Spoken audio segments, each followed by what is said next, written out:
Hello, everyone watching and listening. Today, I'm speaking with author, journalist, and political commentator Glenn Greenwald.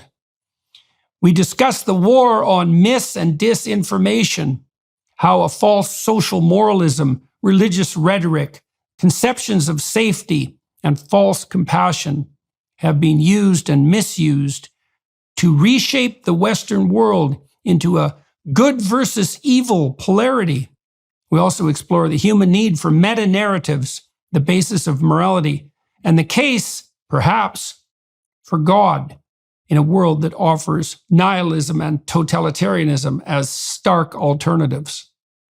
All right, so I was looking today through your biography and your books and trying to figure out what we could most productively discuss, and I thought that this comment by Rachel Maddow in 2014 might be a good place to start. She described you, in theory, as the American left's most fearless political commentator. And so I have a bunch of questions about that. And the first one might be, what the hell is the American left? And do you think that that's an accurate portrayal of you? I'm not being smart asking that question. Like, it isn't obvious to me at all how the political lines are drawn now. I'm up in the air about it constantly. So were you the American left's most fearless political commentator? Are you still? And what do you think the left is? One thing I can tell you for certain is that that is not something she would say in 2023. My recollection is that was actually a little bit earlier. I think it might have been 2009 or 10 at the start of the Obama administration when I became a very vocal critic of the Obama administration. And there weren't a lot of people who were willing to take the same critique that was being applied to George Bush and Dick Cheney regarding the war on terror and the assault on civil liberties in the name of the war on terror and apply it to Obama, even though Obama not only continued many of those policies that he campaigned on the vow to uproot, but extended a lot of them, strengthened a lot of them. And suddenly people on the left either lost interest in that or decided that actually it was now justifiable, given that it was now in the hands of a benevolent leader rather than some swaggering evangelical like George Bush or this kind of caricature of capitalism like Dick Cheney. Their views on the actual policy just switched overnight, and mine did not. One of the things, though, that I always said from the very beginning, I started writing about politics in 2005. I did so overwhelmingly as a reaction to the war on terror. I was writing not as a journalist, but more as a constitutional lawyer. That was more my interest. I was saying things like Americans detained on American soil and then detained for years without charges, just based on this declaration they were enemy combatants with no trial, no hearing, just based on the say-so of the executive branch. I always thought it was odd that that kind of perspective got me labeled as somebody on the left, because from my perspective, I was defending values like due process, free speech, free press. I was concerned about the erosion of civil liberties. I never really thought of those as far left values, but it got interpreted as that because at the moment it found expression as being critical of George Bush and Dick Cheney, and the perception was only people on the left were doing that. So I think that's where Rachel Maddow's ideas came from. I haven't changed my views on any of those issues at all. Now, defense of civil liberties, opposition to censorship codes is right-wing, just 15 years later. And I think a lot of times people consider me on the right, even though, as I said, my views really haven't changed. But I think that's where that comes from. Okay, so yeah, in 2006, you wrote, "How would a patriot act defending American values from a president run amok?" And that was G.W. Bush, one of the many presidents who've run amok, but certainly that was what you were writing about. Okay, so that's how you got identified initially as on the left. Now, you started a First Amendment litigation law firm in 1996. And I guess, so I'm kind of curious about why that was, why specifically concentrating on the First Amendment. And then I'm interested in how that tangled in with your rising suspicion and apprehension about the restriction of civil liberties after 9/11. When I got out of law school, I worked for about 18 months at one of the major Wall Street law firms and knew immediately that was not for me. I knew from the start it wasn't for me. I grew up pretty poor. The lure of a big paycheck like that was something I just wanted to kind of get a taste of. I also wanted to demystify Wall Street, kind of enter it. And at the end of the day, those firms are filled with very competent, crafty, smart lawyers, and I knew I would learn a lot, and I did. But 18 months was the most I could endure. What I really wanted to do, I think my childhood heroes, I was sort of steeped in the politics of the 70s and 80s. This was the time when the ACLU was defending the right of neo-Nazis to march through Skokie, a town of Holocaust survivors, based obviously on the principle. These were Jewish leftist lawyers at the ACLU, defending obviously not the Nazi party, but the principle that marginalized groups in particular need to defend free speech. I always viewed censorship as a tool of the establishment, as a tool of authority that was used to silence and suppress marginalized voices, dissidents, and the like.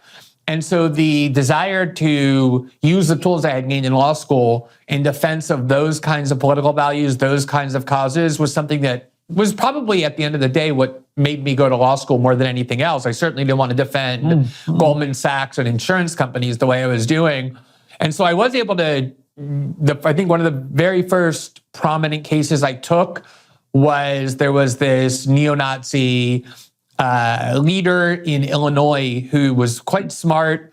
He went to law school, he passed the bar exam, and he applied for admission to the Illinois bar so he could practice law. And the Illinois bar rejected his application on the grounds of moral fitness and character, which is what they used to do to communists in the 1950s and 60s. They were barred from practicing law on the grounds that they lacked moral fitness. And a lot of Supreme Court cases that established these landmark First Amendment cases said you cannot bar people from professions because of their political ideology, however pernicious that ideology might be. And so now to watch that happen from the other side, kind of a left-wing or a liberal attempt to define moral character and fitness, not on whether you steal from people or whether you assault people, but whether or not you have the right political views, was very disturbing to me. So I represented him, I represented his quote-unquote church, and a couple of other cases that were designed to implant in the law the seeds of this censorship regime, and kind of became a specialist in those kinds of cases. So, well, a couple of comments about that. The first is, I don't know what the situation is in the United States, but the professional colleges in Canada are increasingly taking a restrictive view of fitness to practice. I mean, I've been subject to, I think, 13 charges, essentially, by my professional governing board.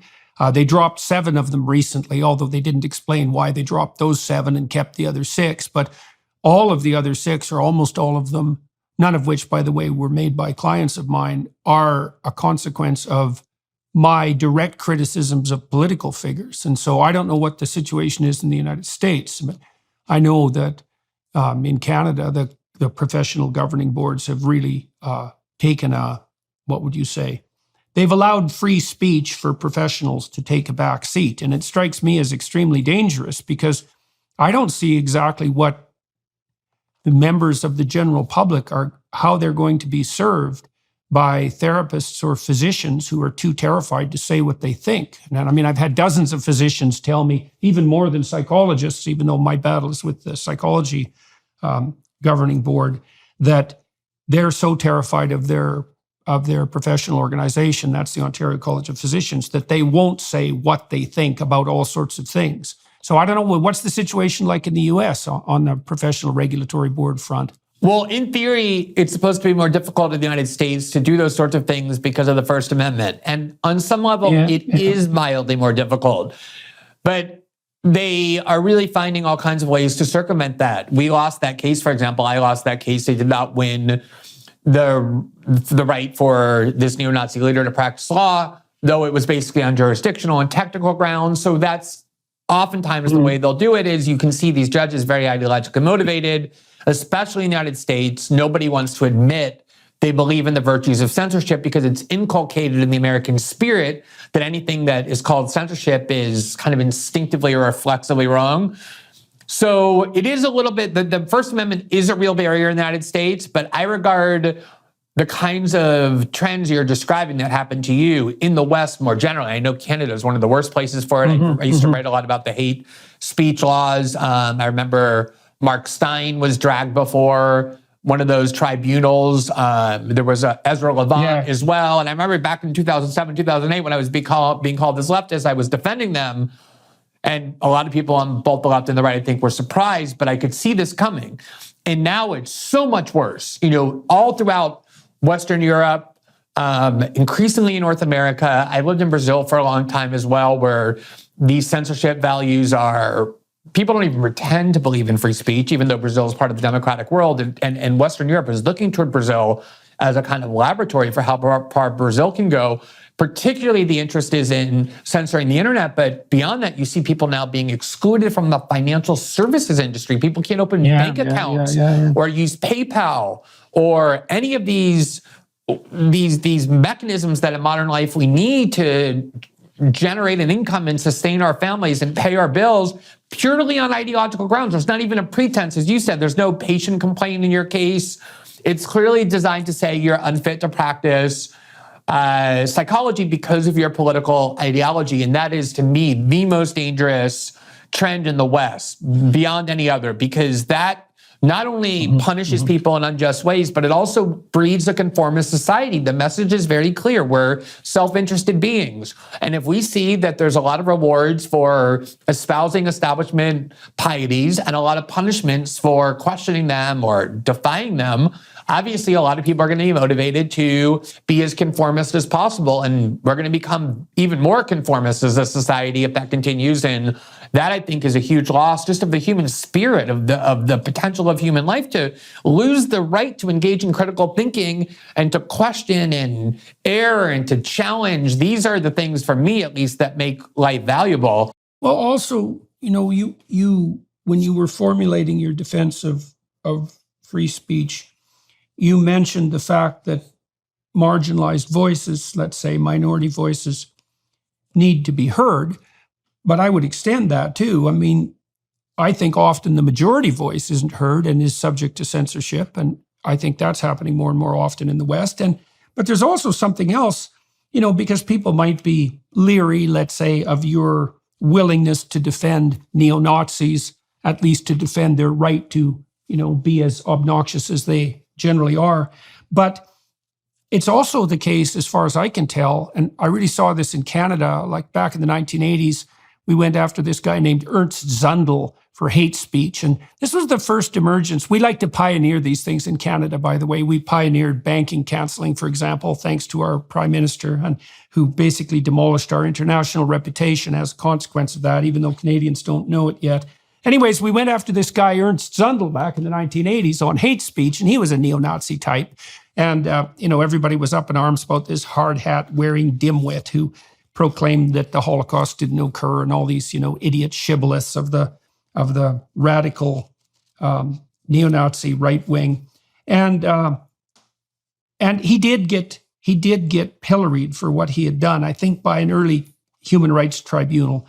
And I thought at the time that was extraordinarily unfortunate, because it's, first of all, because I knew even then that persecuting someone paranoid generally is a very bad idea, because you give truth to their paranoid claims that way. And second, if you take these people like Zundel and you drive them underground, then you don't know what the hell they're up to. And part of the reason that we need a culture of free speech is so that we can observe very carefully what the fringe is up to constantly and keep an eye on their machinations. And part of the reason that actually turns out to be useful is because most people who are highly pathological can't help telling you what they're going to do. And so if you have a space for free dialogue, you can really keep an eye on the people who would otherwise destabilize things. You drive them underground at your peril, as far as I'm concerned. So, yeah, and precisely. And I agree with that entirely, that on pragmatic grounds, censorship makes no sense from the perspective of those censoring, not only because you lose the opportunity to hear what they're thinking, see what they're doing, but so often you turn these people into martyrs. I mean, in the United States, you have the right to wear a swastika on your arm if you so choose, because the First Amendment gives you that right. But if you do that, you're going to be laughed at. You're going to be regarded as a joke. You're going to be, social scorn works so much better than trying to prevent people from speaking. Social scorn isolates people. It turns them into an object of mockery. you try and, the neo-Nazi leader that I was defending that I referenced earlier, he was a loser. He had maybe 10 followers who were all kind of various forms of sociopaths and psychotics, just kind of like aimless kids who were looking for some meaning. These are not menacing people in the sense of gathering some movement or being strategically impressive.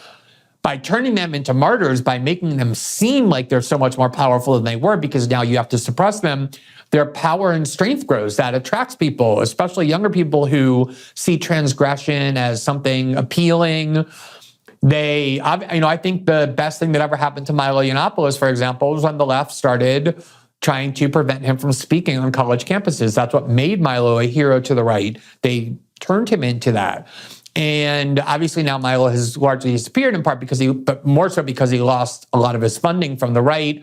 But what made him and so many others like that stronger was the attempt to silence them, the attempt to censor them. And I look in other countries where it's illegal to question Holocaust pieties, most of Western Europe, in Brazil, I think in Canada as well.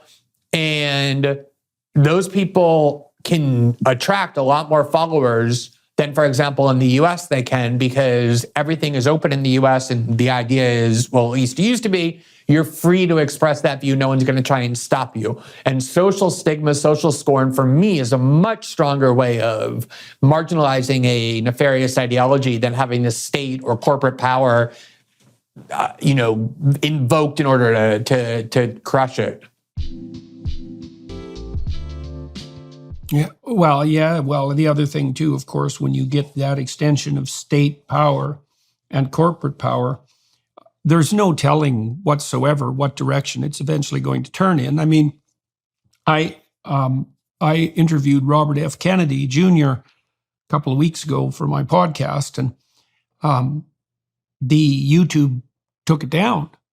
And this was really shocking to me, I must say. First of all, I thought it would provoke more of a storm of outrage in the United States, because you guys were obsessively concerned for 3 years about Russian collusion in relationship to election interference, which all turned out, as far as I could tell, to be nothing but rubbish, or very little more than that. But here we have a large corporation, essentially Google, actively interfering with an ongoing presidential campaign by a Democrat, not by a Republican, and yet that seemed to go by with very little notice. And so and this is really quite staggering to me, even though I'm already aware that the Democrats are nowhere near as terrified as the radical left as they need to be.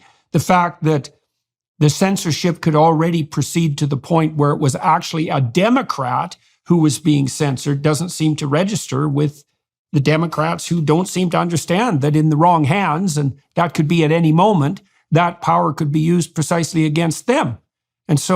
And then one more thing, and I'll get your comments more generally on this. I've been following the UN Twitter feed more recently, even though that's a very dismal and disheartening thing to do. And one of the things that I see there that's really, would say top of the list for appalling international globalist utopians is the fact that they're constantly prattling on about hate speech and disinformation, and enjoining the people who are following them online to be very careful about what they share, and adopting this idea that a top-down centralized apparatus can be used to separate, let's say, fact from fiction, which would be lovely if it was true, but has never been true and never will be. And so what do you think's accounting for this? How do you understand the mounting pressure that's faced by this bedrock commitment to free speech? What the hell do you think's going on? So, first of all, I agree with you completely about Google's censoring of RFK Jr. in a lot of, you're talking about somebody not only from one of the most storied political families in the United States, and not 8 generations removed. His father was the Attorney General of the United States. His uncle was the United States president.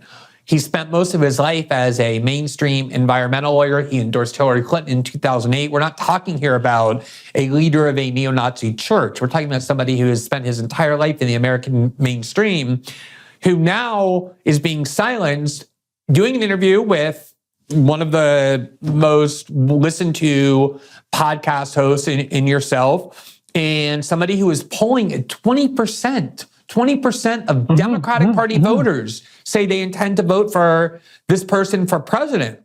And the most powerful corporations, or one of the richest and most powerful corporations ever to exist, Google, sweeps in and says, this is something that you are not permitted to be heard. And what happened was, what always is the tactic of censors is they always pick a test case in the beginning that they believe is someone who is sufficiently hated or disliked so that everybody will acquiesce to the precedent simply because their emotions for that person are so high. So the first person to really be deplatformed in this collusive effort by Silicon Valley was Alex Jones. And Peter Thiel was on the board of Facebook at the time, Mark Andreessen in Silicon Valley, and a few other people stood up at the time and said, no matter how much you hate Alex Jones, this precedent is going to work its way slowly, or maybe not even so slowly, to expand into the kinds of voices that you probably think shouldn't be censored. And by the point that you cheer the precedent in the first instance because you allow your emotional dislike for this person to outweigh your rational capacities, it will be too late. The precedent's already implemented, and then you're left to just bicker about its application rather than the principle itself. And that's precisely what has happened. They began quickly censoring mainstream conservative voices. Devin Nunes went to Rumble in part to escape from Google censorship, and then a huge stream of people did as well. One of the most shocking things that happened along those lines, Rand Paul questioned a couple of epidemiologists, scientists who were testifying before the US Senate about the possible efficacy of ivermectin and other alternative medication for COVID. It was a Senate hearing, a hearing in the United States Senate. Rand Paul put it on his YouTube channel as an excerpt of this hearing, and Google decided that was something that ought not to be heard as well.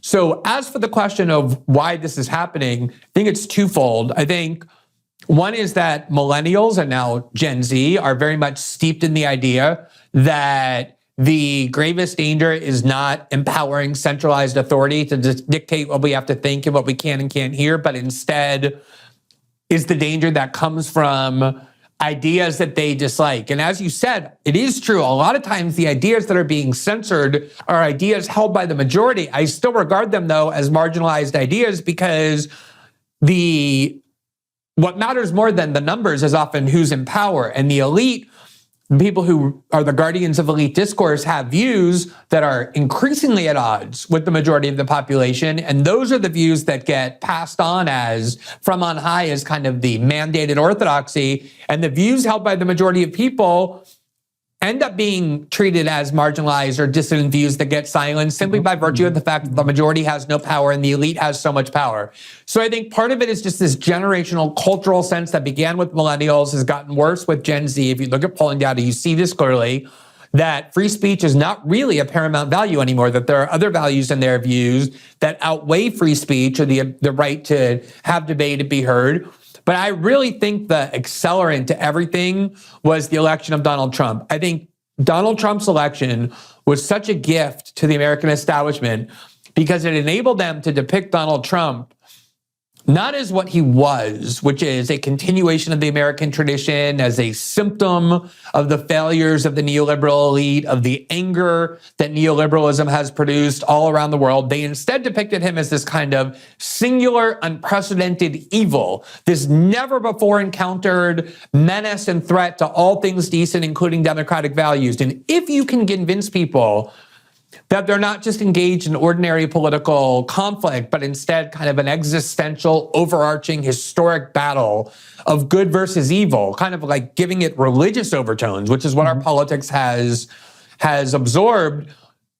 On some level, everything and anything becomes justifiable in the name of prosecuting that cause. And a lot of people got convinced that the evils of Trump and his movement were so overarching that everything had to be thrown out the window. The role of journalism, the virtue of free speech, the idea of due process. They really believe they're confronting this insurrectionary, criminal, fascist movement that wants to install a white supremacist dictatorship. This is how they think.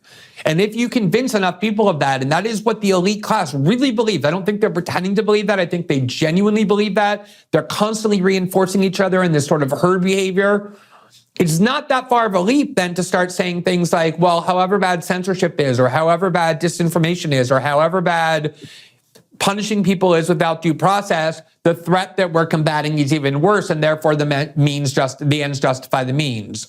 You probably saw that Sam Harris video that went viral, where he was asked about the Hunter Biden disinformation campaign that emanated from the CIA. They just lied to the public and said that Hunter Biden laptop was Russian disinformation. It came from the CIA. Corporate media repeated it. Big tech adopted it. It was a massive scam that they perpetrated on the American public right before the 2020 election.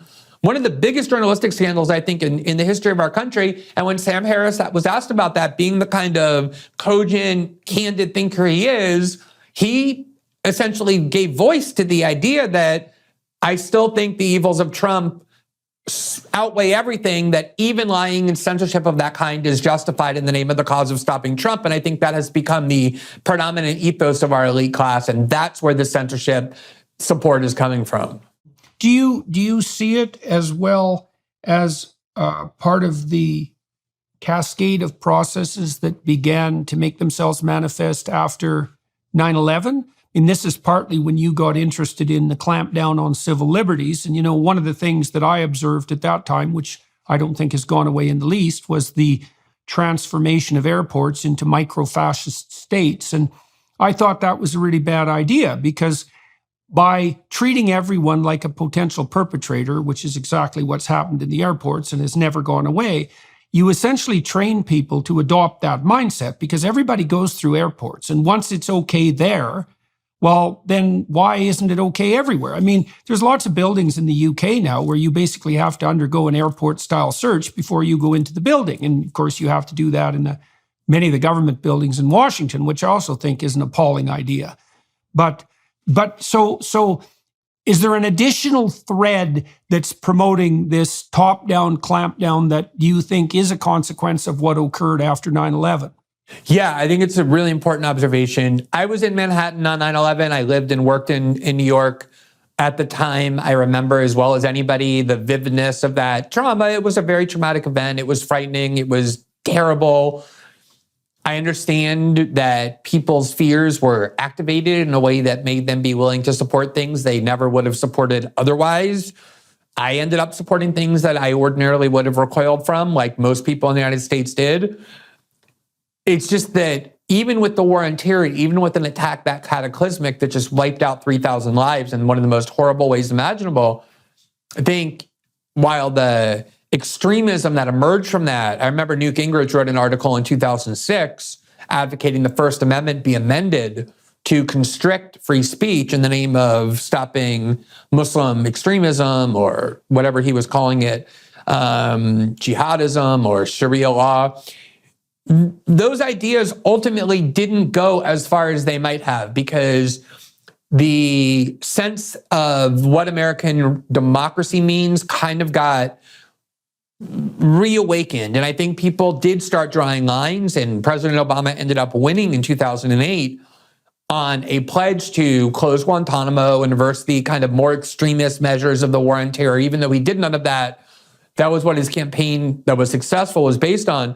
But I think what you're saying about the airport is exactly right. If you go look at the debates in the 90s, after the Oklahoma City bombing, the bombing at the Oklahoma City courthouse that Timothy McVeigh was convicted of perpetrating, there was an attempt by the Clinton administration to usher in a lot of these same extremism measures that ended up being implemented after 9/11. They wanted, for example, the keys to the internet, a backdoor to all of the encryption used by the internet. And the Republican Party, including people like John Ashcroft, who became George Bush's attorney general in the wake of 9/11 and the champion of a lot of these civil liberties assaults, led the way and said, we're not giving the federal government the ability to read our communications, to spy on our conversations. This is too anathema to the American way of life. And so quickly after 9/11, the exact same faction in the Republican Party and American conservatism, traumatized by the attack on 9/11, again, for understandable reasons, but ultimately went so far in implementing what became an authoritarian mentality. And if you go to the airport, of course, all of us now are so acclimated to it, it seems normal. But the idea that everybody just so dutifully takes off their shoes and takes off their belt, and the climate there is you just do what you're told. It seems trivial, and it's the form of, it's a kind of petty authoritarianism. No one's being imprisoned for it. No one's being shot. But what it is it's almost more insidious because of that, because exactly as you say, it started conditioning people that in the name of safety, we need to unquestioningly obey authority, kind of submit to whatever humiliations, whatever orders we're told to do, and to watch the American conservative movement that was so steadfast in their opposition to the idea of federal government power in the 1990s immediately turn around and start meekly taking off their shoes at airports and doing everything that they were told and going through these machines in the name of safety, I think was quite transformative. And I do think it started training Americans to accept the kinds of infringements on their autonomy in the name of safety that even just a couple of years earlier would have been unthinkable.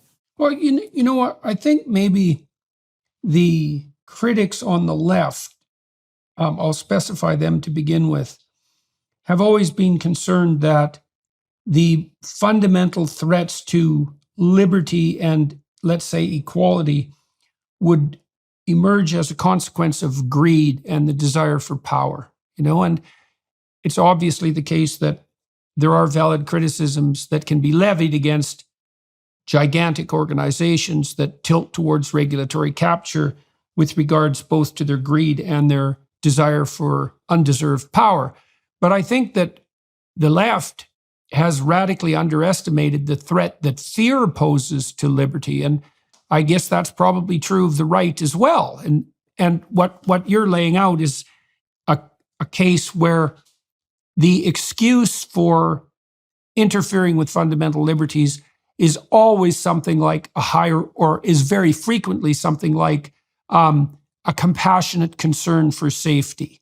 And so maybe it's the neo-Nazis that we have to be afraid of, or maybe it's the Muslim jihadists, or maybe it's the bloody pandemic, or maybe it's the looming environmental apocalypse. But there's always some terrible catastrophe that's looming so intently that this is finally the time when an assault on our civil liberties can be justified. And my sense of that is that the reason we made these rights axiomatic, or actually the reason they are axiomatic, not that we made them that way, is because there isn't any circumstances under which there's a better approach than to leave people the hell alone and to let them say what they need to say. And that's partly because, one of the things I think conservatives do extremely badly is to try to protect free speech as if it's just another freedom. It's like a hedonic freedom. Well, of course you get to say what you want to say because you want to say it, and it's, you enjoy it, and it's annoying not to be allowed to say it. And that's not really the issue here at all. The issue is that for most people, there's no difference between speaking and thinking.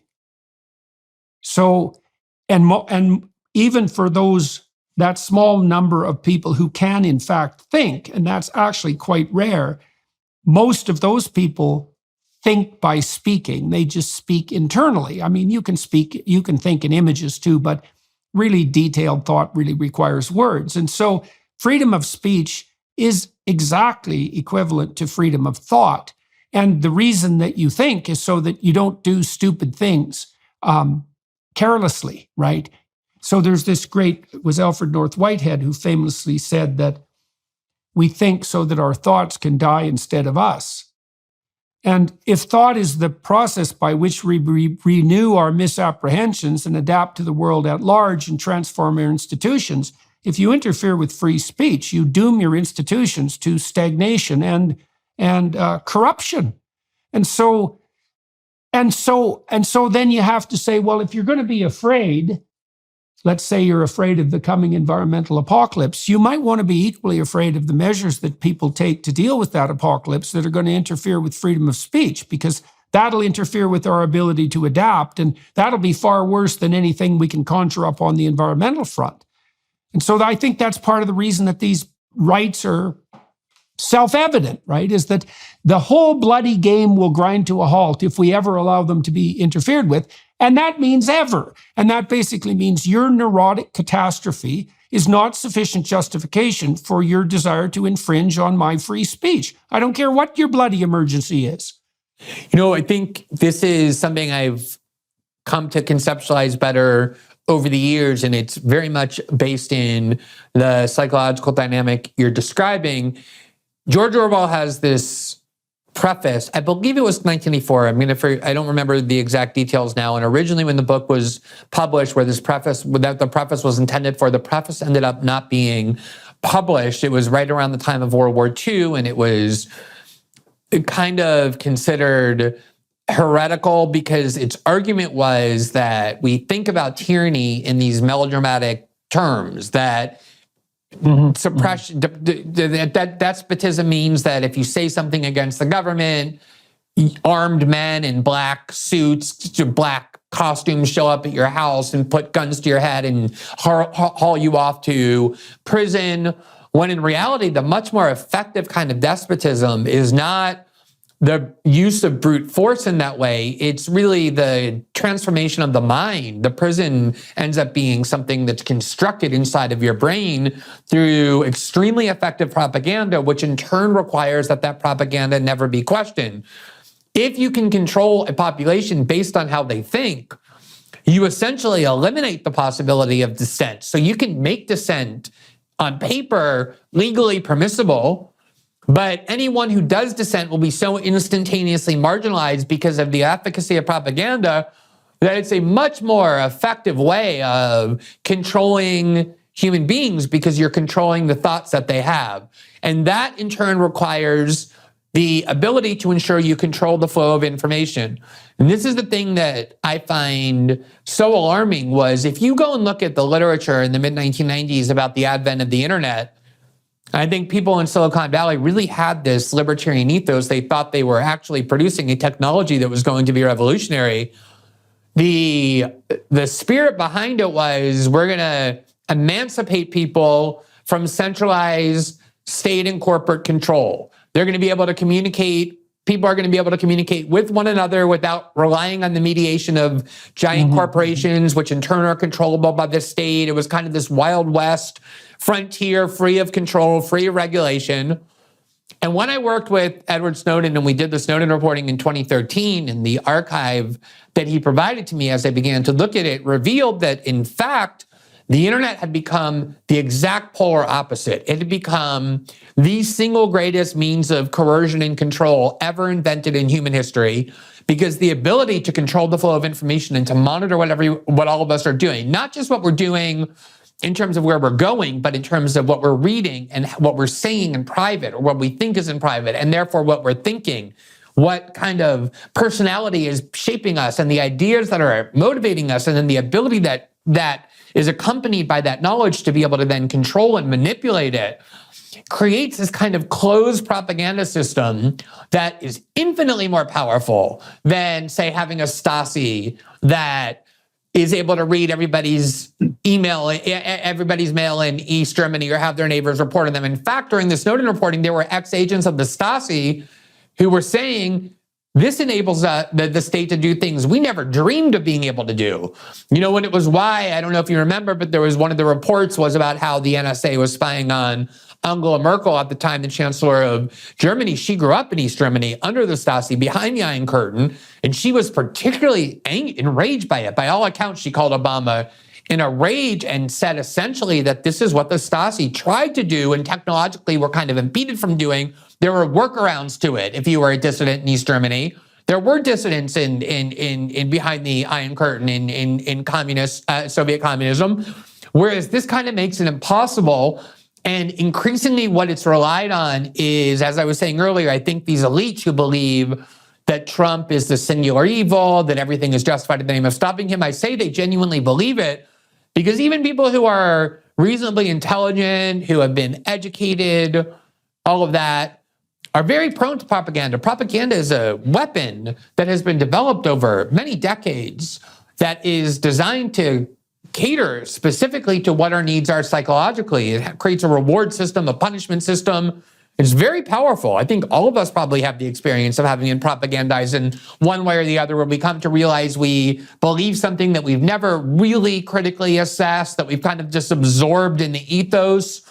I know I've had that experience many times before, and I think that is really what the censorship regime is about. It's not necessarily to punish dissidents, although that is part of it. It's really to ensure that people are only getting exposed to a flow of information that serves the interest of a small elite so that you don't have to kill and punish dissidents. You just eliminate dissent. And the few people who are, for whatever reason, kind of resisting it end up just so marginalized that it doesn't matter anyway. And on some level, it's almost better to have them because it casts the illusion that there's still some lingering freedom. USA.com/Peterson. That's taxnetworkusa.com/Peterson today. Now, you made reference in our conversation here to the religious overtones, let's say, that accompanied claims that Trump, for example, was, the sum of all evil and going to instantiate a white supremacist totalitarian state that would rule to the end of time. And you wrote a book in 2007, A Tragic Legacy, How a Good versus Evil Mentality Destroyed the Bush Presidency. So I want to delve into that for a minute and share with you some thoughts I've been developing, and you tell me what you think about them, okay? I'm still working this out. So, there's a gospel phrase that you're to render unto Caesar what is Caesar and unto God what is God's. And the idea there one of the ideas there is that there are separate conceptual domains for different kinds of concerns.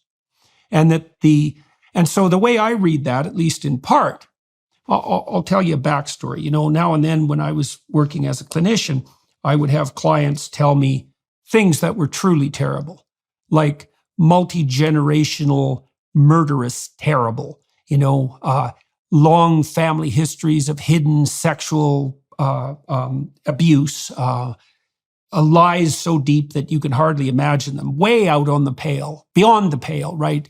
And for me, that was the land of good and evil. And one of the things that would happen if I was discussing things that were deeply affecting enough to give the people who had the experiences post-traumatic stress disorder is that the tenor of the conversation and the language itself would almost inevitably become religious. And it helped me understand that part of what religious language does is enable us to conduct a dialogue about what's truly malevolent, right? Beyond the political.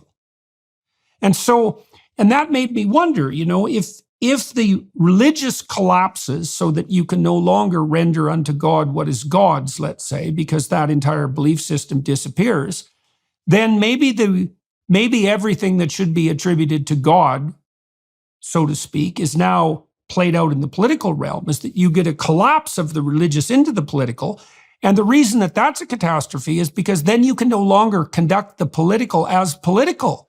It degenerates into a war of good against evil, but a very, I would say, unsophisticated war. So I'll just close with this, and then you can comment if you would. So one of the things that happens as the Judeo-Christian corpus of what would you say, of conceptualization of good and evil, as it develops, the notion is that spiritual battle between good and evil is something that should be conducted on an individual basis and within. So that if you want to constrain evil, you don't search for it in the external world, because that can make you a persecutor and an accuser. You attempt to bind its manifestation in the confines of your own life. And that's partly what takes it out of the political realm. And so if you don't do that and it collapses into the political, then you start looking for demonic enemies everywhere to account for malevolence. And the problem with that is that it turns you into a censorial, self-righteous persecutor. Now, you wrote a whole book about, the good versus evil mentality destroying the Bush presidency. And you talked about the religious overtones that are associated, for example, with justification of censorship on the, oh my God, this is finally the apocalyptic threat basis. I'm curious about what you think of the conceptual scheme that I just laid forward, that we need a language for dealing with good and evil per se, and a separate political language. And if we don't keep those separate, well, one collapses into the other. It doesn't disappear. Yeah, it's interesting. As I listen to that, I grew up without a lot of religion, like many people these days in the West do. My grandparents were steeped in Judaism, but not very it wasn't very extreme. It was more cultural, I would say, than religious. My parents less so. And then by the time we got to my brother and myself, it was almost non-existent. And, like in early adulthood, I kind of considered that a source of pride, like so many people do. It's a hallmark of sophistication and modernity that you've discarded these archaic conceptions and we're now, advanced and all of that. And obviously, technologically, we are more advanced than the generations that came before us. But I think a lot of times with that comes a certain hubris that because we're more technologically advanced, it means we're more advanced in every way. And one of the things that I have worked hard is to lose that hubris. And I think, for me, when I see people who believe in censorship, believe in the idea that certain views are so wrong, that it ought to be prohibited, to me, what's driving that more than anything is hubris, because the whole history of humanity is error. What is considered proven truth in one generation is then regarded as grievous error the next. That's true across every field of discipline and morality and ethics. And the idea that somehow we have escaped from that and we are now no longer prone to error, that we have apprehended truth that is just so absolute that no one should be even allowed to question it, is just never an impulse I ever have. No matter, and I believe in a lot of things passionately, very strongly. It's not like I walk around doubting everything. I just never would find the level of arrogance to believe that my convictions, even the ones I hold most strongly, are so self-evidently and permanently true that any questioning of them should be prohibited, barred. And I think hubris is at the root of that. And I think the same is true with the idea of religion. There is a reason, I think, that human beings across millennia and across culture and across every other conceivable line have sought out religion. I believe it's something we need. It's intrinsic to us, whether you want to call it religious or spiritual, however you describe it. It's something that is a part of us and that we're going to seek out one way or the other because it, I believe, is a human need. It's something I've started looking for myself as I get older. Now that I have kids, it's something that has become a bigger part of my life. And if you don't have that in the form that people have traditionally had it with the established religions of Judaism or Christianity or Islam or Hinduism or any of even smaller, more modern religions like Mormonism, I think people are going to find a way to express that. And these days, they use politics as their vehicle for it. And that is what's so dangerous, is exactly what you're describing, because the fanaticism and the faith and the righteousness that comes from that religious and spiritual expression can be extremely dangerous if imported into politics, which isn't about, as you say, for me, this religious and spiritual exploration is about what we do internally, how we understand ourselves and our relationship to the universe and whether there's something bigger than ourselves and our purpose. It's a very introspective and personal endeavor, whereas politics is about wielding power in a way that controls and influences the lives of other people. And if you import this religious component into it and cease having empathy for other people's experiences and ideas and just are always convinced that whoever is on the other side of your tribe is intrinsically evil and you're intrinsically good, again, it's going to devolve into that ends justify the means mentality. And in politics, that is historically an extremely dangerous way of navigating the world. So do you think, so I've been talking to Douglas Murray about this topic quite extensively, I would say over a number of years. And Douglas was raised in a more religious family than you were, a Christian family. And his parents were avid church attenders, but he dispensed with all of that and toyed for a while, even with explicit allegiance with the, with the Hitchens, Dawkins, Harris crowd. Dennett as well, the Four Horsemen of the Apocalypse. But Douglas has become more convinced that the humanist endeavor cannot maintain its ethos without it being embedded in an underlying, let's say, narrative metaphysics, which is, for all intents and purposes, a religious framework. And the religious framework also, it always borders on the transcendent and the unknowable. I suppose that's a good way of thinking about it. So Carl Jung thought, for example, the psychoanalyst, he sort of believed that our rationality was necessarily bounded by the domain of the dream, right? And if you think about how we adapt to the world, we have our explicit ways of representing the world that can be encapsulated semantically, and those would be our stateable propositions. But that's never complete, right? And so outside of that is everything we don't know. And from the perspective of Jung and the psychoanalysts who adopted his viewpoint, the dream was the mediator between what we knew explicitly and what we did not yet know. It was a buffer zone. And the transcendent characters of the dreamscape were essentially deities and religious figures. And that strikes me as correct. I think that's in keeping with what we now understand about how the brain functions and about how we process information when we first come across it as anomalous, for example. But it does beg the question. Douglas has told me pretty straightforwardly that he thinks that any ethical system that isn't grounded in a transcendent metaphysics, whatever that means, is going to degenerate into a propagandistic ideology. And well, I'm wondering, are those thoughts that you said that you've been seeking more now at this stage in your life than you had been previously, do those sorts of reflections ring true to you, or do you see a flaw in that line of reasoning?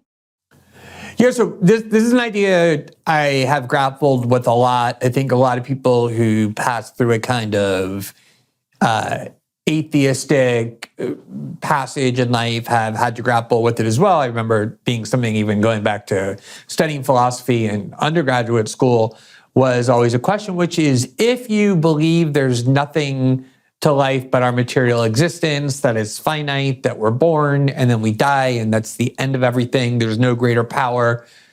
The challenge is, how do you have any kind of an ethics or a morals that make any sense if all there is materiality? It seems like you could justify being driven by nothing other than material gain and no basis for any kind of ethical or moral constraints, since that's what religion has typically offered. That there's a God, that there's a morality and an ethics that they pass down. And if you remove that, what is the basis for this ethical code or for this morality? And I do think, I even remember when I was so sure of myself in my early 20s, finding that a uncomfortable and difficult question, because it is not an easy one to answer. And I think as I've gotten older, I've also started viewing spirituality and religion, and I kind of use that interchangeably, as necessary for a complete human existence. And I know that has become the foundation for my own ethics, for my own morality, the sense of empathy and compassion that you have for other people, my view that becomes a necessity to honor that, to be guided by it. And I do really wonder how it's possible, if you live your entire life without that, to avoid turning to nihilism. And I think a lot of people do turn to nihilism when Western society tells them there is nothing spiritual or religious that's valid. And we see it in all the mental health indices, as you know better than anyone, in terms of the data you've studied and have talked a lot about, just the kind of a lack of purpose and higher meaning that people are left with in their lives when you strip away everything other than material existence. Yeah, well, the materialist atheist types, I suppose, would object, and I try to make the argument as powerful as possible, that just because you come up with a hypothetical, practical necessity for a certain kind of belief, let's even call it a certain kind of delusion or illusion, right? That doesn't justify the hypothesis of something supernatural or transcendent. But I would respond to that perhaps as follows. The first is that we have some relationship with the whole, and because we're a part of a larger whole, and we don't know what that relationship is, but there has to be some relationship. And I suppose your relationship with that larger whole, existence as such, could be positive or negative, and it's conceivable at least that that's a decision of faith, whether you're going to act in accordance with the principle that being itself is essentially good, and to try to understand from that what ethical obligations that lays on you. But I've also been going through the biblical corpus, trying to understand in some ways what it means to believe in a transcendent relationship. And so I've been writing about the story of Abraham. So let me just tell you what I've found in that, and you tell me what you think about that. So what God is in the story of Abraham is conceptualized as something like the voice within that calls you to adventure. So it's a proposition, right? That there is an animating spirit, that's a good way of thinking about it, that can unite people psychologically and socially. And that uniting spirit, that uniting animating spirit has a canonical and immutable nature. And one of the manifestations of that nature is the call to adventure. And so Abraham is an old man by the time he leaves his father's tent, but he hears a voice within beckon to him that says, you should leave comfort and security and venture out into the world. Now, it seems to me that we do have a voice like that speaks within us, so to speak. And it's not exactly our voice personally, right? Because it speaks to everyone. So it can't be something that's specifically subjective. And I think that you either listen to that voice, say, and venture out into the world in adventure, or you don't listen to it. And either of those choices is a choice of faith. And so that's a little different than believing in a so-called, like, what would you say, a hypothetical supernatural reality, right? It's more like the decision to orient yourself according to a certain animating principle.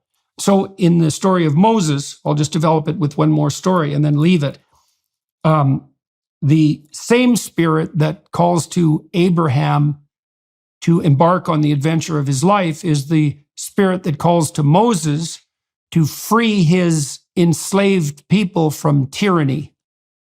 And the hypothesis, the biblical hypothesis, is those are manifestations of the same central animating spirit, right? That's Yahweh in the Old Testament. So the hypothesis there is that there's a transcendent spirit that animates humanity, and one of its manifestations is the call to adventure, and another one of its manifestations is the call to resist tyranny and to move out of the domain of slavish habits.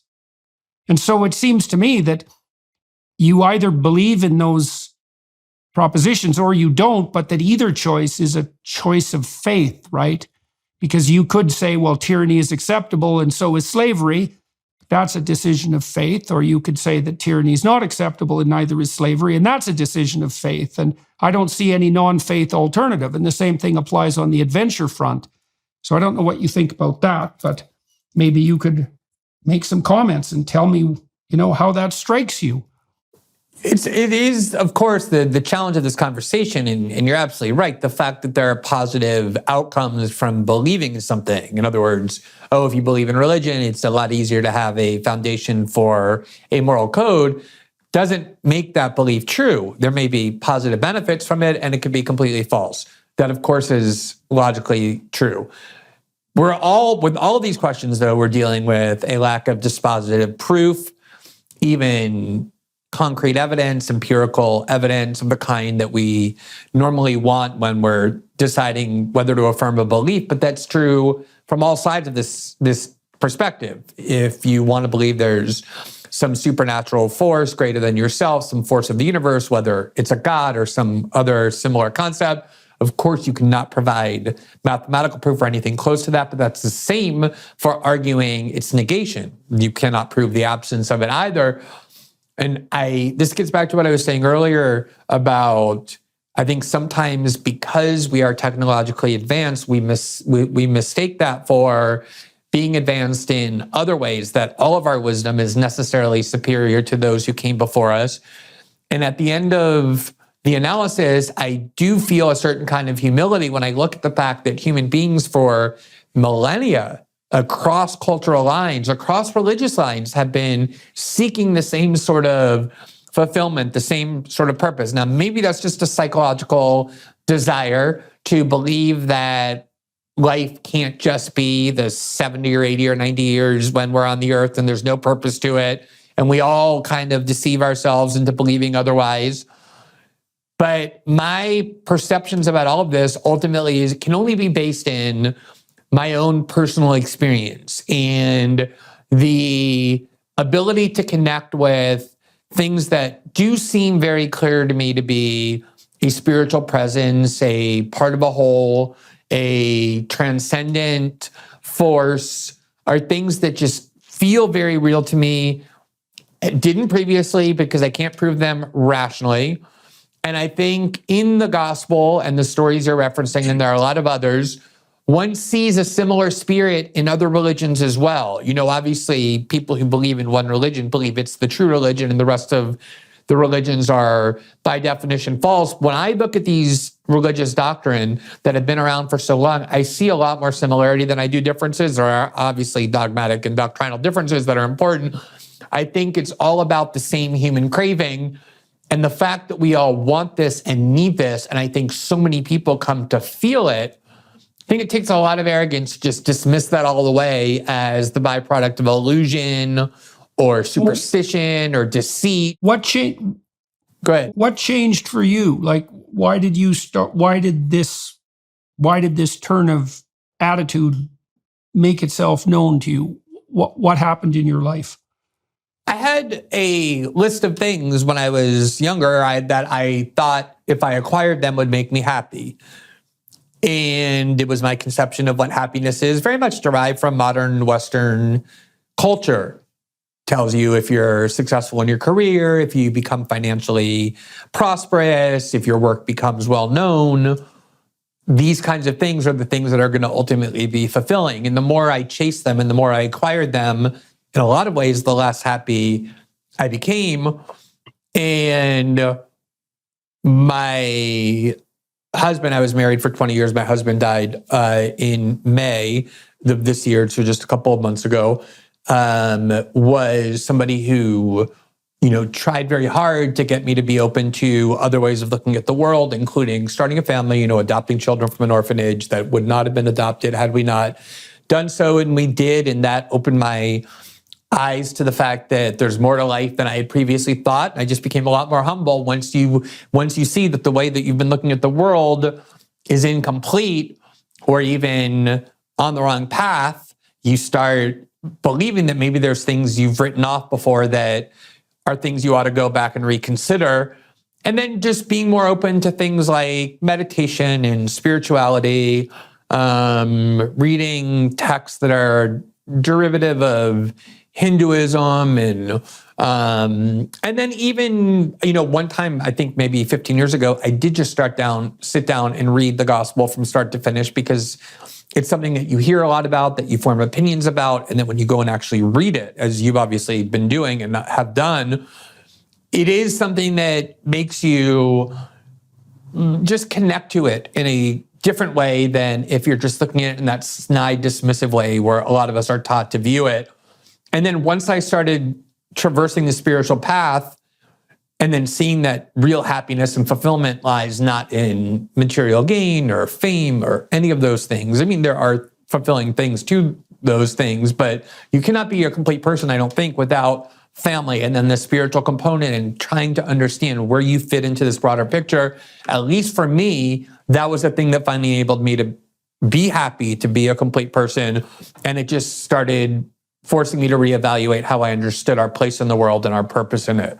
Right. Okay. So we've proposed that without some superordinate orienting structure, let's say that the battle between good and evil collapses into the political, and that poses the danger of the rise of something approximating totalitarianism, often justified by demonizing your enemies, let's say, and also as a consequence of willingness to use fear in the face of the looming apocalypse. And you've also made the case that there's a certain hubristic pride in the censorship movement that is a kind of intellectual pride that is predicated on the assumption that what I know now is everything that's worth knowing and that what other people think can be easily dispensed with.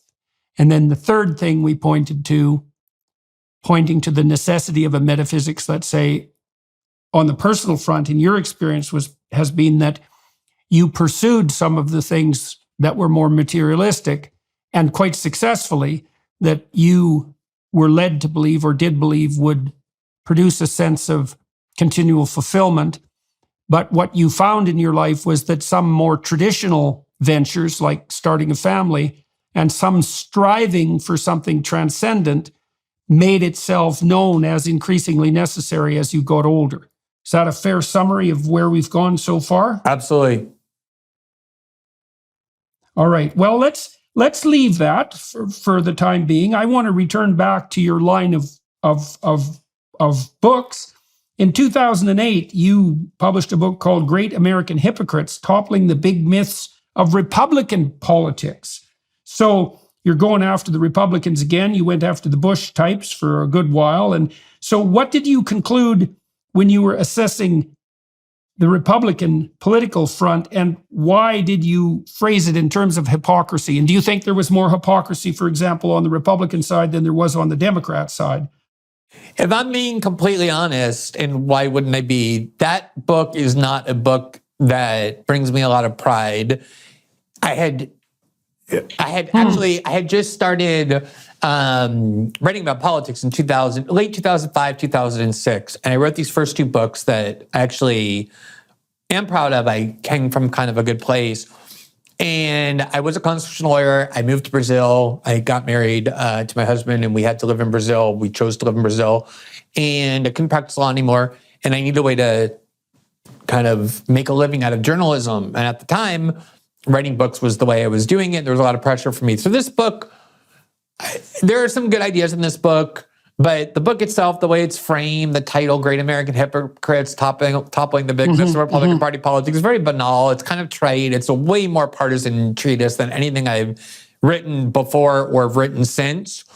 But the idea was that there's a kind of iconography in Republican Party politics. I remember when I was growing up, my father was mostly conservative, but not fanatically political. And he used to kind of revere this certain sort of male archetype that I think he felt was lacking in his life, like John Wayne, Ronald Reagan, Oliver North. And I think Republican Party politics has relied in a lot of ways on these archetypes, often from people who don't really exude those virtues in their actual life. People who purport to be very pious and yet in their private life seems not to follow that very well. People who seek courage and strength by sending other people to war, but never have been near a front line themselves. They like to send other people to it and then kind of inflate their chest and feel powerful. So there were some seeds of some substantive ideas in the book, but the editor just wanted they were always looking for the left's Ann Coulter. And I think the way that book got framed, the way they kind of forced me into this, attack the Republican Party, was more a byproduct of that. So I don't think I've ever gone back and read that book once it was done, because it was just kind of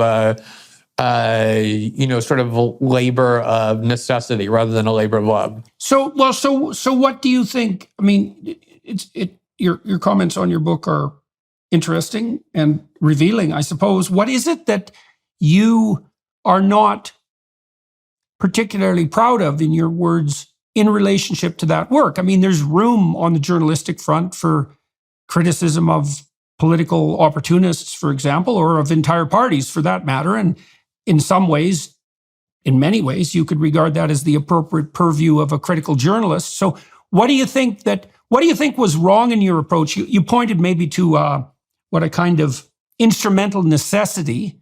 And what do you think it was that clouded your vision, let's say, so that you're not as happy with that book as you might be about some of the other ones that you've produced? I think it's just the partisan nature of it. I think the critiques I made are by no means confined to the Republican Party, but book publishing, especially in politics, kind of the crudest way of trying to make a book successful from a commercial perspective is to feed a certain political camp with material that will validate their presuppositions, will tell them that they're on the right side. So, like I said, I do think the critiques were valid. Hypocrisy of politicians also, though, is a kind of low-hanging fruit. I think it didn't require a lot of brainpower to make that critique. I don't think it was particularly insightful. I do think there were some parts, as I said, that were, the seeds of some interesting psychological. It was a very psychological book about how political leaders try and create their imagery in a way that's appealing.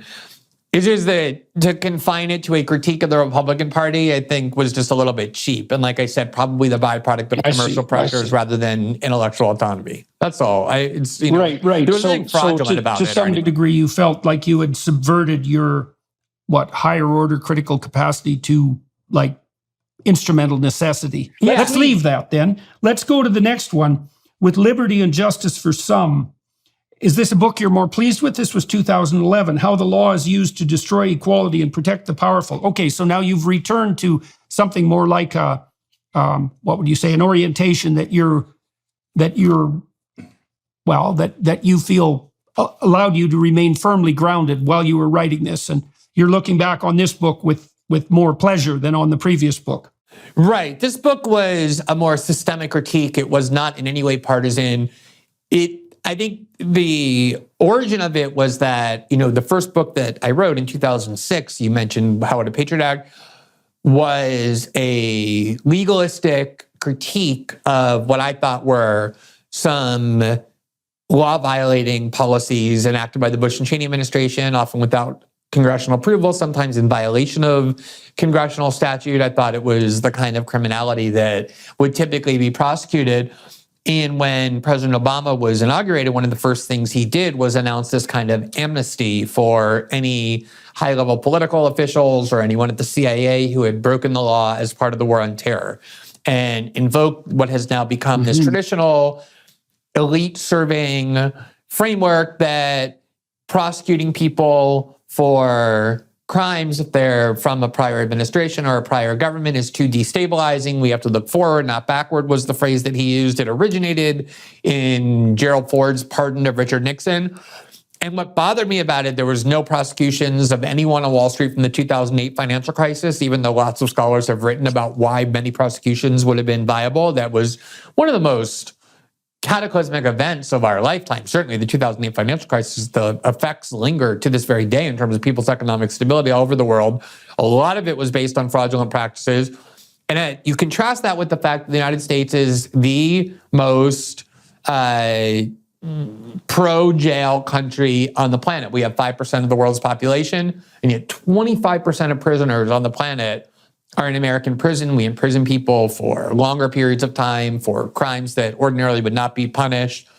This gargantuan prison state that definitely disproportionately falls on people who are at the lower end of the socioeconomic perspective. And so it was kind of contrasting this idea that for elites, there's a kind of legal immunity, and for poor people in the United States who can't afford legal counsel, who rely on incredibly overworked public defenders and the like, people go to prison for very long periods of time, including for nonviolent crimes that have made the United States the world's biggest jailer. And that contrast has been disturbing to me. And the book was largely about that.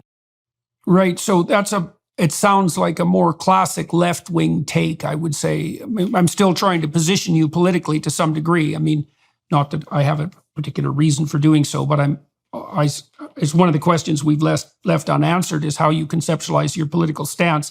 I mean, that opposition to law being formulated in a manner that preferentially benefits the wealthy, because you use socioeconomic status as the prime marker. I mean, that's a continual, reasonable plaint from people on the left, right? Is that the structures of power get tilted in the service of those who have the power. And, that's something that everyone should always be on the lookout for, because if for no other reason than just because you have power right now doesn't mean that you're going to have it, in a year. So we should all watch out on that front. So what can you walk through your conclusions in that book? Like what did you see as the causes? You talked a little bit about the proclivity of one administration to forgive the sins of the previous. You talked about the free pass that was given to people who were involved in the 2008 financial scandal? Are there other, what would you say, are there other threats to the integrity of the law that you see as particularly germane in the US at the moment? I mean, I think that book grew out of a concern that has intensified in the last decade, that the West in general is now a society that has a larger breach than ever before between elites on the one hand and the vast majority of people on the other. You referenced earlier, for example, the fact that many of the views that are now considered taboo, or many of the beliefs that are considered unworthy of being aired, or happen to be beliefs that majorities of people subscribe to. And those prohibitions are being imposed by an elite class that is so wildly at odds with the vast majority of people over whom they're essentially ruling, which is a very destabilizing framework for a society to have.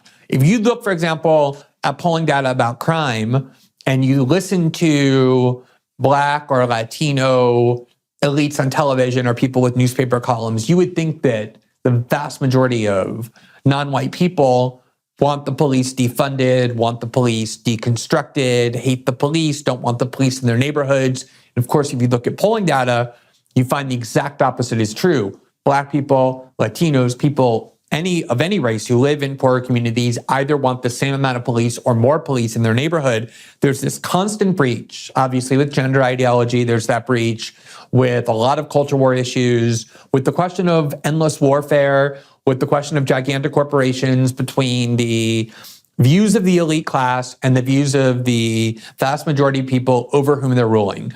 And historically, if you were to look at how that breach has been addressed, there's essentially two ways you can go about trying to resolve that. Namely, I think the election of Donald Trump, the election of Jair Bolsonaro in Brazil, Brexit, the rise of a lot of these kind of populist parties are very much about the fact that huge numbers of people feel, I think justifiably and validly, that elite ideology doesn't care about them at all, is willing to squeeze every opportunity out of their life in order to benefit a small minority of people. And when you have this kind of mass populist anger, traditionally, the elites can try and appease it by kind of throwing some more crumbs to people just to keep them just satiated enough that they're not going to go out into the street and cause political turmoil and protest and the like. Or the society can say, you know what, let them riot. We'll just militarize to the teeth. We'll give ourselves every kind of power and every kind of authoritarian weapon that we need so that even if they want to riot, they'll be crushed immediately. I think the West is choosing that latter path of no longer trying to appease people, no longer trying to give them enough to keep them at a decent quality of life, or the perception that the system is essentially fair, and instead is paramilitarizing, is becoming more authoritarianism. I think that's what a lot of the trends in the West are about. And that book was really a way of saying that even the law, the kind of linchpin of what is supposed to ultimately guarantee that even though we were supposed to have material differences, the founders were capitalists, they expected and anticipated that there would be differences in material wealth, that the law would ultimately be the guarantor of the fairness of that inequality, that people would accept its validity or its legitimacy because we were all operating by the same set of rules. And increasingly, the law has become something that's the exact opposite, just yet another weapon for elites to use against people who are powerless, to keep them in line, to keep them kind of neutered and toothless. And that's really the ethos out of which that book grew, and the fact that elites have given themselves a kind of broad-scale immunity, that our prisons and our courtrooms, our criminal courtrooms, aren't for wealthy people, aren't for powerful people, with some exceptions, but are overwhelmingly for poor people, even ones who are addicted to drugs, committing nonviolent crimes. That was the critique of that book. So let's segue from that into your 2014 book, That's No Place to Hide, Edward Snowden, the NSA, and the US surveillance state. And so, well, that obviously develops some of the themes that you were just discussing, which is the proclivity of the elite. And I have some questions about who you think the elite are exactly, because that's an interesting issue. Tell tell me what you discovered and what you were attempting to accomplish with No Place to Hide. That basically told the story of the work I did with Edward Snowden. He had contacted me anonymously at the end of 2012, saying he had access to a huge trove of top secret documents that demonstrated that the US government and its allies were engaged in a kind of ubiquitous surveillance that would shock people, even such as myself, who had been writing about that and had long suspected that was the case.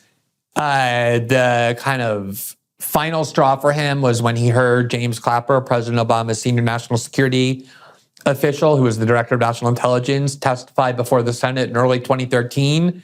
He was asked by Senator Ron Wyden of Oregon, does the NSA collect dossiers on millions and millions of Americans? And James Clapper lied and said, no, sir, it does not wittingly. And Snowden had in his hands the evidence because he had worked for CIA and then the NSA as a contractor. The evidence proving that what Clapper denied the NSA was doing was, in fact, exactly what the NSA was doing, in fact, to an extent that nobody would have suspected.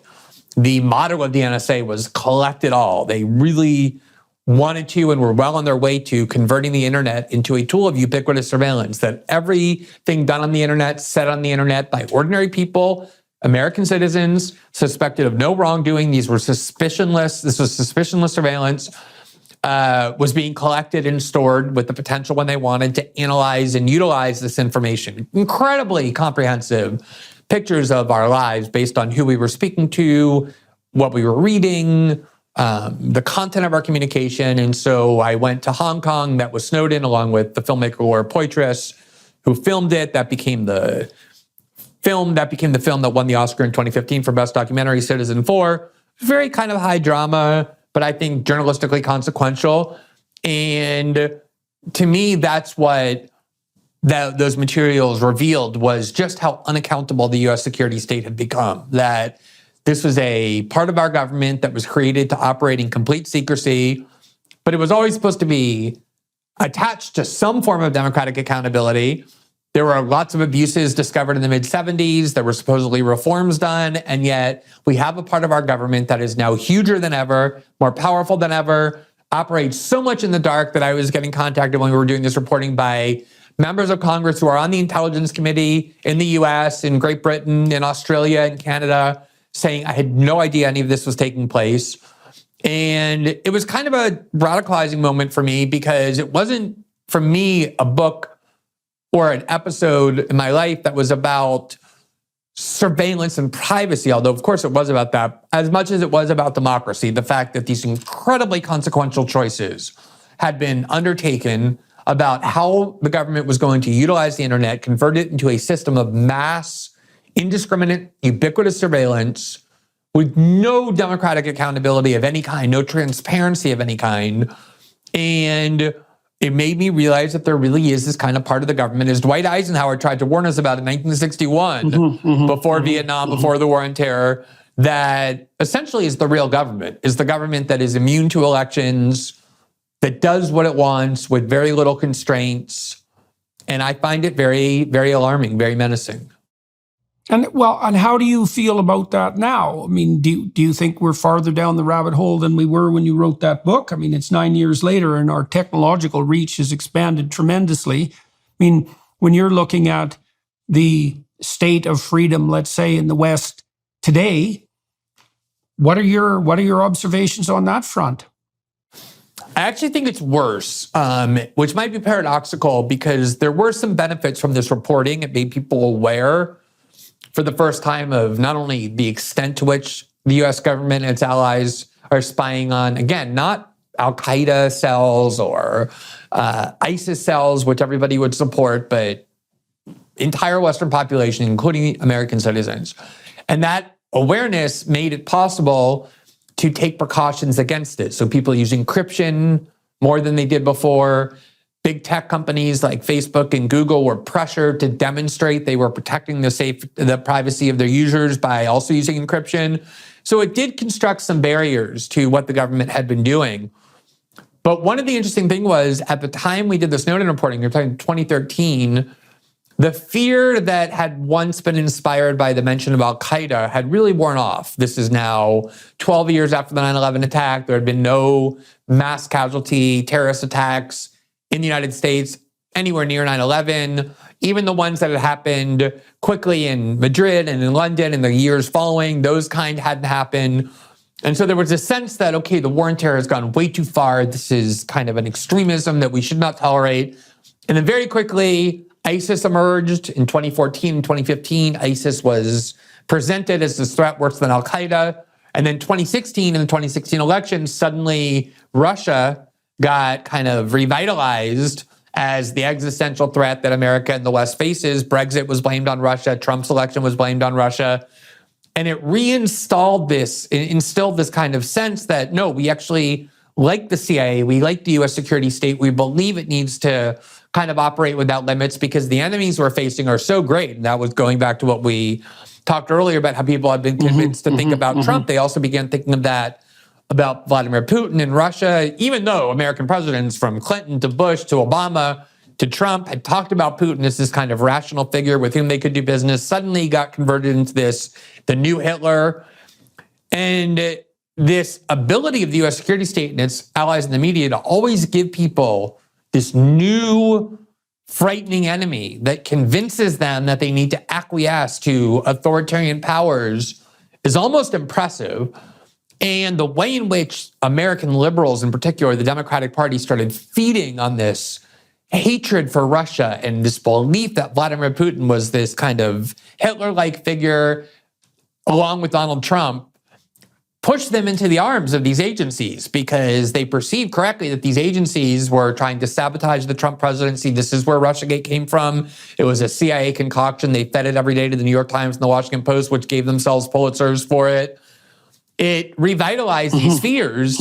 And I think these agencies, and I don't just think, if you look at polling data, you'll see they are held in higher regard than at any time since the peak of the Cold War, particularly by adherents of the Democratic Party. I think one of the best things that Donald Trump did was usher in a kind of skepticism about these agencies that had never previously gotten a foothold in mainstream Republican Party politics before. But for exactly that reason, the establishment wing of politics and media and the Democratic Party views these agencies as more benevolent than ever. And that is a really alarming mindset.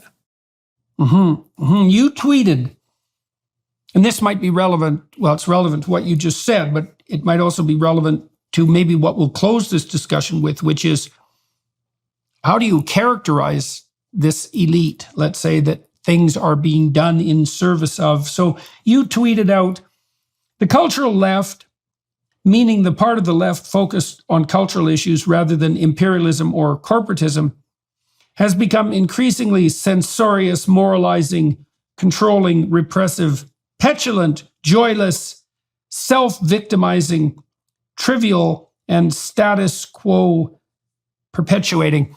Now, I've had the opportunity to ask 20 or 30 congressmen and senators on the Democrat side when they think the left goes too far. And I asked Robert F. Kennedy that actually in our interview, and that was the one question he declined to answer, saying that he wanted to put forward a vision of unity, especially on the Democrat side, rather than disunity. You know, and fair enough, but I've been struck by the fact that the Democrats in particular can't see the danger of their radical fringe and seem utterly unwilling or unable to dissociate them from what I see as behind the scenes manipulators with an almost psychopathic bent. That's the increasingly censorious, moralizing, controlling, repressive, petulant crowd.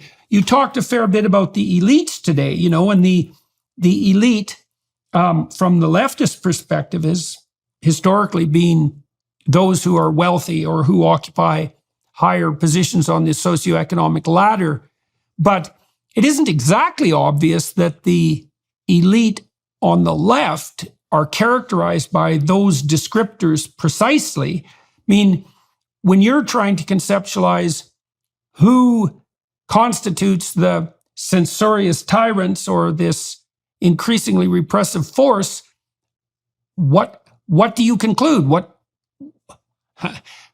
Where exactly are the enemies of freedom, so to speak, the enemies of free speech, at least, let's say, where do you think they're primarily located? And is there a new conceptualization necessary that makes a mockery of the old political divisions? Yeah, this term elite, you're absolutely right to interrogate this. It is obviously a somewhat ambiguous term, and that ambiguity sometimes allows a kind of reckless use of it. You just throw that word around. You're not really sure exactly to whom you're referring. It almost has this kind of melodramatic lure to it. Like, oh, we're always against the elites. Everybody we dislike is the elite. And so I think it is important to ask that question and have at least a concrete sense of who you're talking about. I think it maybe even differs based on what kind of policy debate you're having. So maybe the elite is a little bit different when you're talking about economic policy, where I think probably the large corporate power cares most about economic policy and uses their weight and throws their weight around most there, the tax code and regulation and things of that kind. Then you have a kind of foreign policy elite that has some overlap with that, but probably is different in a way as well. And then you're talking about the culture war, the cultural kind of debates that increasingly, I think, unfortunately, have come to dominate our discourse.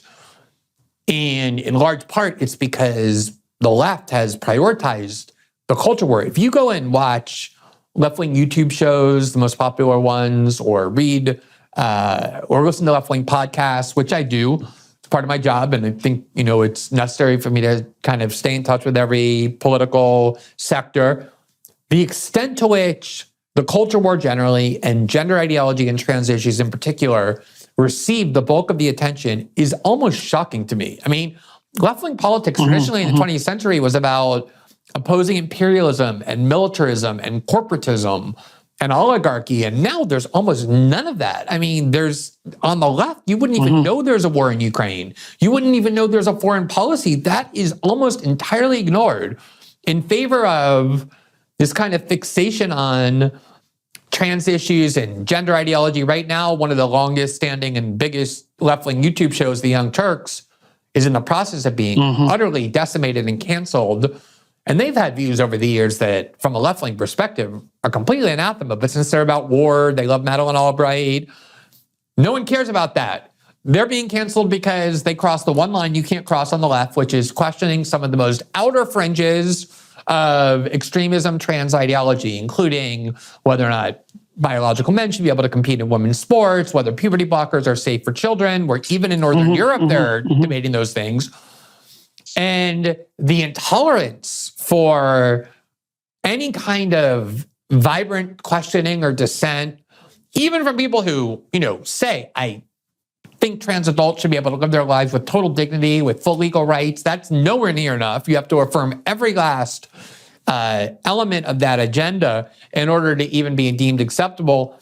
It is incredibly repressive. And I think at the end of the day, when you're talking about who the elite is, it's kind of, on the one hand, a vague term, but it's also not that difficult to identify it's the views that are permitted and the views that are suppressed. And if your views are among the views that are suppressed, that's a pretty good indication that you are not in the elite. You seem to be making I would say, a twofold categorization. On the one hand, we have what we've always had, and it's something that always poses a threat to the integrity of states that have to continually adapt, which is the tendency of those who have been successful economically to bend and distort the system in a manner that supports their continued hegemony, independent of their continued productive activity.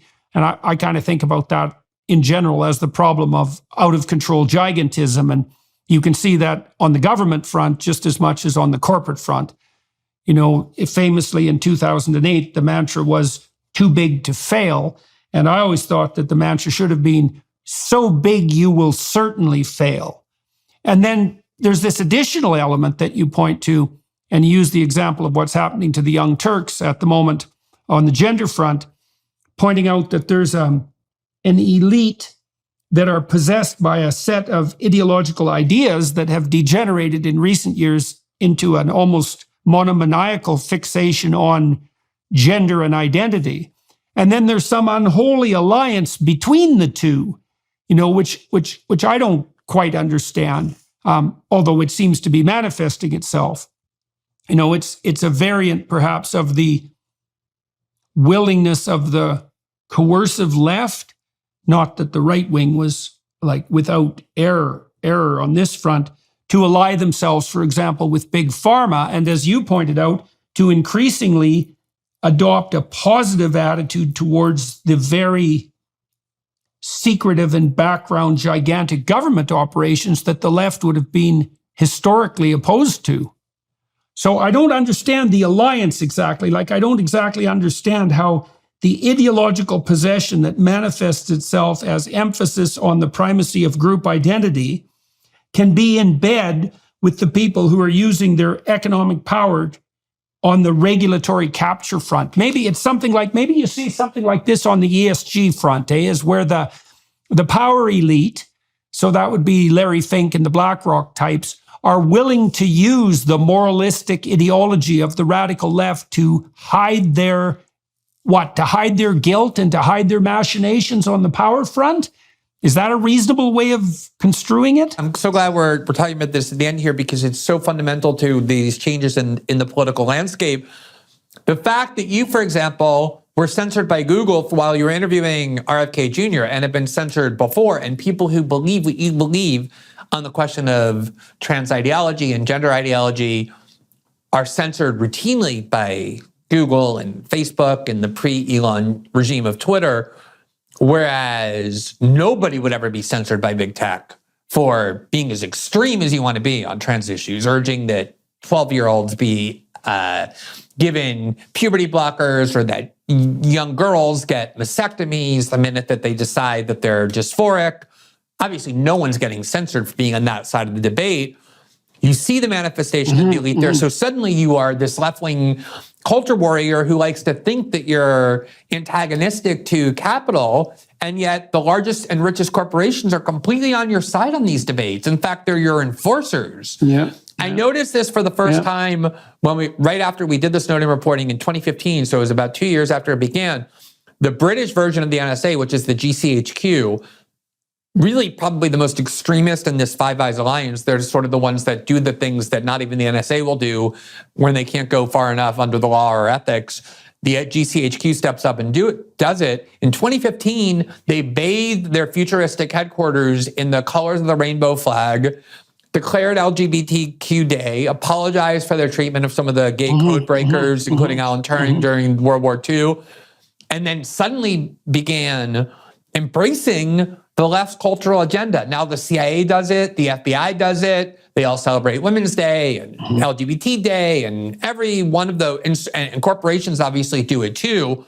And therein you can see exactly what these institutions of power perceive as in their interest, who to side with and who not to side with. And you look at who gets censored, you look at who corporations are endorsing, what these institutions of militarism and surveillance are, the flags they're waving and the ones they're not waving, and it's not difficult to see what is elite opinion and what isn't. And whether it's because it's cynical, maybe there is part of that, like, oh, we know if we wave the rainbow flag and we're the CIA, that will get the left to embrace us more, or whether it's just the fact that the new elite leaders in Western institutions of authority have become true believers of these causes, probably some division of both. Ultimately, it doesn't matter. The fact of the matter is that establishment power, including capital, is on the side of the left in the culture war. And as a result, they have become this kind of bullying faction that no longer really opposes large-scale financial institutions or corporate power or militaristic power, because they perceive correctly they're on their side and they're their allies. Well, I think that's probably a good place to end. We managed to tie things together there at the end. I mean, I guess I'll add one more comment. It struck me that the best camouflage for psychopathic manipulators, and those are people who will do anything instrumental to advance their own narrow self-interest. A well-documented group let's say on the psychometric and psychological front, the best camouflage for assiduous instrumental self-promoters who are willing to manipulate others, say using fear and to accrue power to themselves, is compassion, is the guise of compassion. And what that means too is that that corporate malfeasance can cover itself up by allying itself with the useful idiots of the compassionate left. And I don't mean the people who are using compassion necessarily on the left as a manipulation in and of itself. I think there are plenty of people who do that. But the people who are naive enough to assume that a show of compassion means the real thing.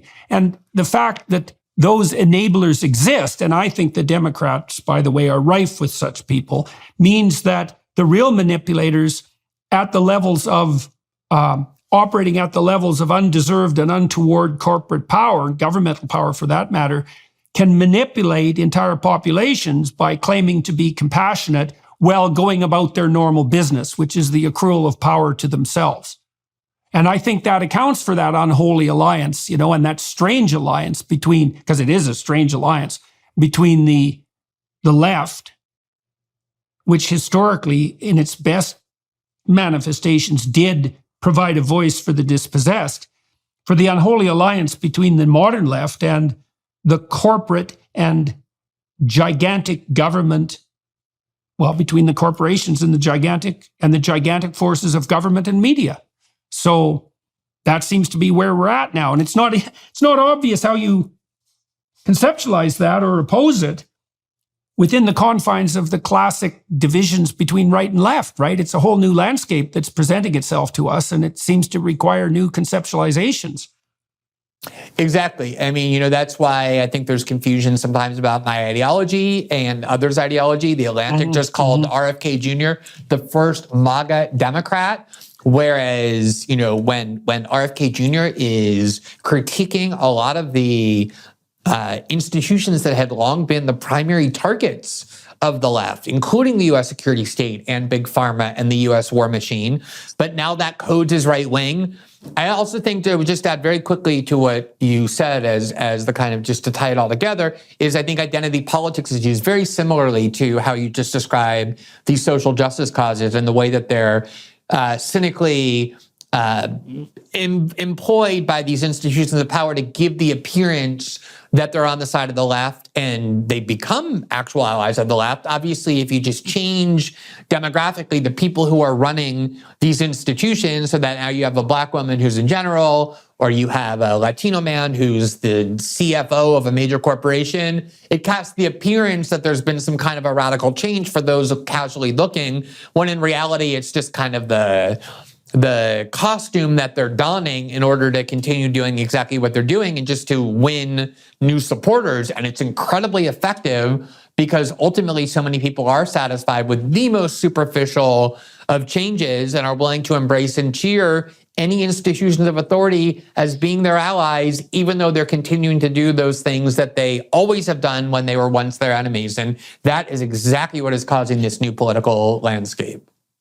Hey, well, that seems like a very good place to end. So for everybody watching and listening, I'm going to talk to Glenn for another half an hour on the Daily Wire Plus side. We'll conduct some investigation into the manner in which the interests that he's displayed, fairly consistent interests really over almost it's a long period of time now, 30 years, really pretty consistent interests in protection of free speech, for example. That looks like it's your paramount concern. And then associated interests of all sorts on the political and cultural front. So we'll delve into the genesis of those preoccupations on the Daily Wire Plus side. And if you're inclined to go over there and have a listen or a watch, that might be useful for you and productive for us. As Glenn mentioned and I mentioned during this podcast, YouTube has been on our case to a fairly intense degree in the last couple of months. Me to some degree, because they've censored 3 of my podcasts, and I suspect will censor a number of the other ones that I have in the can, and really have gone after a number of the people that I'm working with or alongside of, at least at the Daily Wire Plus. So if you're inclined to throw them some support, this is probably not such a bad time to do it. In any case, we're going to head over there. Thank you to the film crew here in Northern Ontario for facilitating this, and Glenn for talking to me today and for sharing what you've been investigating with everybody watching and listening. And to everyone who is watching and listening, thank you very much. And well, we'll see you on the next podcast. Thanks, Glenn. Thank you. Appreciate it.